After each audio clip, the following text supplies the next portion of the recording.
All right, good morning. Today I'll be talking about the violence in Milwaukee. And just before I start, I just want to let you know, Kit, that I am a little sick. So if I start coughing sporadically throughout this PowerPoint, just please be understanding. This is my third take now because my first two had really bad cough spasms. So I just want to let you know in advance. But other than that, let's start off. So my main questions for today: what causes violence in Milwaukee? Does poverty have anything to do with violence? And who can help the situation in Milwaukee? And so before we start off, I just want to let you know a little bit about my own personal experience. So I used to grow up on North 29th Street. This was my house, the one or to the right side of the lamppost. And so I remember growing up, it wasn't my neighborhood wasn't as terrible, but there were some problems in my neighborhood. I do remember seeing a lot of violence in my street.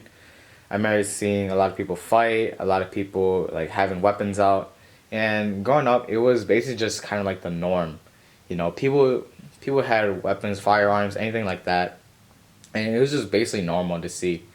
Now that I've grown up, if someone has like a firearm, I don't really get scared of it anymore. I'm just kind of like, oh, he's probably just carrying it just for his own safety, which was mainly the point back then. But then again, growing up in this type of neighborhood in the inner city, it was more of a maturing experience. I definitely matured off of seeing other people carry around firearms and everything like that. You tend not to get scared when you grow up. It's basically just kind of grows into you that, this is kind of like the life you're living now. And I remember back in middle school, before I went to high school, they just installed metal detectors. And I'm not going to give out my middle school or anything like that, just for personal reasons. But I do remember seeing metal detectors installed like the year right before I left. And I remember moving out of this house back around my seventh or eighth grade year. I don't remember exactly when. I believe it was my seventh grade year, but yeah, that was just kind of just my own personal experience of growing up in the inner city. And now that I've kind of moved away from it, I mean, the violence still happens around in my neighborhood today, but it's not as bad as it was when I was growing up. And so my first question for today: what causes violence in Milwaukee? And so I believe the main problem for Milwaukee is segregation. Now I know the cartoon shows it says Michigan, but I believe it still plays a very key, or it plays its role very seriously, as it shows like how colored people have basically less than what white people have. And so according to the Encyclopedia of Milwaukee, which the two quotes I'll read, the first one reading: the Milwaukee metropolitan area is often classified as the most racially segregated metropolitan area in the United States. African Americans were employed in low paying service jobs and were unable to afford homes in outlying neighborhoods. And that plays a part later in this PowerPoint. I believe it would be the slide after. But also, African Americans, for the second quote, African Americans were also segregated through redlining, which made it difficult to obtain mortgages, and through restrictive covenants, which banned non-servant African Americans from residing in the covered area. And to show that, I have a map of redlining here. And so, going off this is a 1938 map of redlining. And so, going off the colors, going off the colors, the red and yellow, the red and yellow areas are mainly underdeveloped areas where very low class citizens would live, and the blue and green areas are where very nice neighborhoods would be at today. And so, looking at like the red areas, that's mainly the inner city, and that's mainly where African Americans grew up. And so, because of redlining, they weren't allowed to move into the blue or green sectors of the map, and therefore, a lot of black population today still lives in the inner city, or majority are on the north side. And to prove that, here a comparison of the two maps from the same website.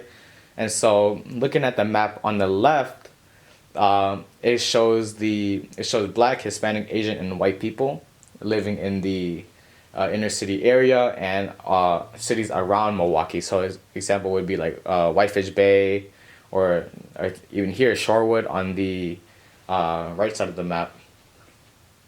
But looking at the map on the left, you see that a lot of the black people, which is like the greenish of the greenish color are usually on the north side. And so looking at the white population, they're all very spread out throughout Wisconsin. Like looking on the east side of Wisconsin, you see that a lot of them live on that shoreline, in which if you actually go out there today, which would be the east side of campus, that's actually very true because uh, that is it contains very nice neighborhoods, and also because you usually don't see a lot of African Americans living in that area. Just by comparing the two maps together, it really shows that these two maps are very connected, even to today as well. And my second question for today: does poverty have anything to do with violence? And so I want to tell you a little bit about the story of Elizabeth Brown. And so, for her, she was a single mother of four, has health problems, and was usually living paycheck to paycheck, because she mainly lived in poverty. And so Milwaukee's poverty rate is 24.6% according to the U.S. Census Bureau in 2021. And so the reason why I think poverty plays a very important role in violence is because what is there to lose, right? And the reason why I say that is mainly because if you live in a or if you live in a impoverished area and you have to survive trying to live paycheck to paycheck, but you really can't, you don't really have much to lose. At the end of the day, it might just be your own life that you have that's left, right? But you still have so much to gain. I think that's the mindset of having nothing to lose, especially in impoverished areas. That's why I think the crime rate is so high, and that's why violence happens so much. Now, is anyone taking action about poverty? Of course there is. Yes, there are. And so looking at these three centers, you have Well Badger Resource Center, WISCAP, and 211 Wisconsin. And looking at Well Badger, they have services made to help struggling families find resources for their needs along with programs they can be eligible for. And so I have information on them on the left. And WISCAP, which stands for Wisconsin Community Action Program Association, has agencies all over Wisconsin to provide information and immediate help. And information includes food, housing, utilities, healthcare, and family support.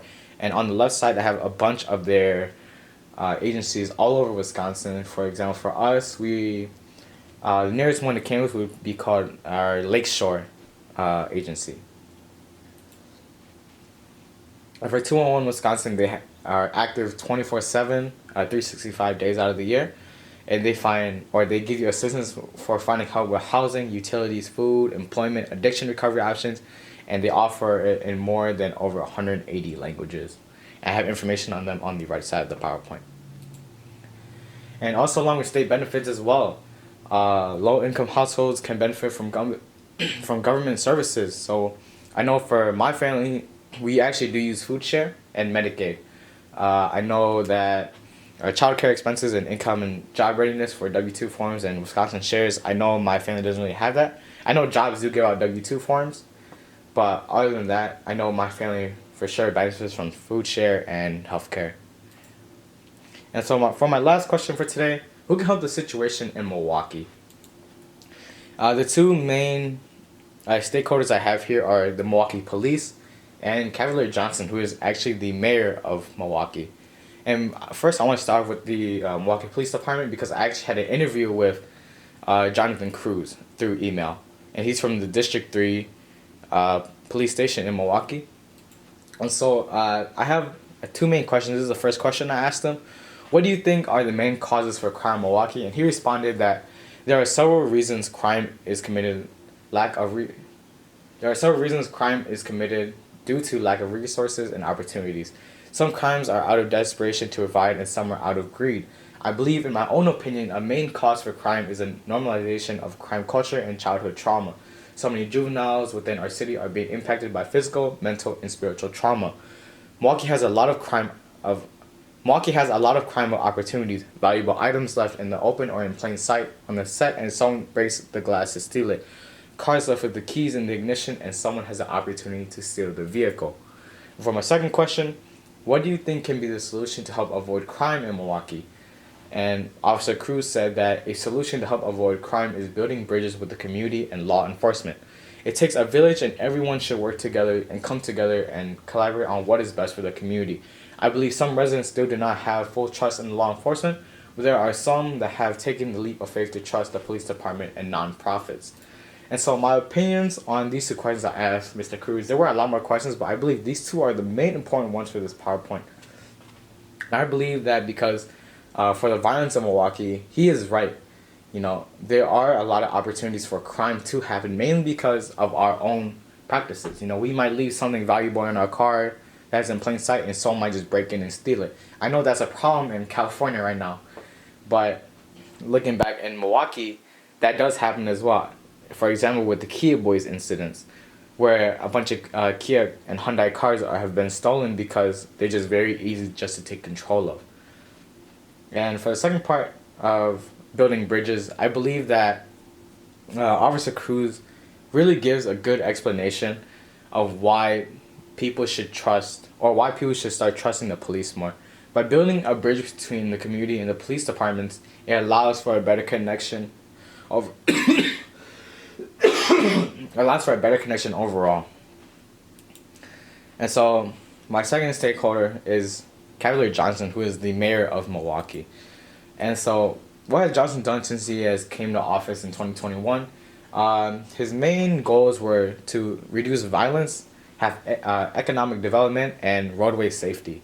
And right now, Stand for His Safer Streets plan is his most recent project that he's doing, which refers to safer roadways and helps combat reckless driving.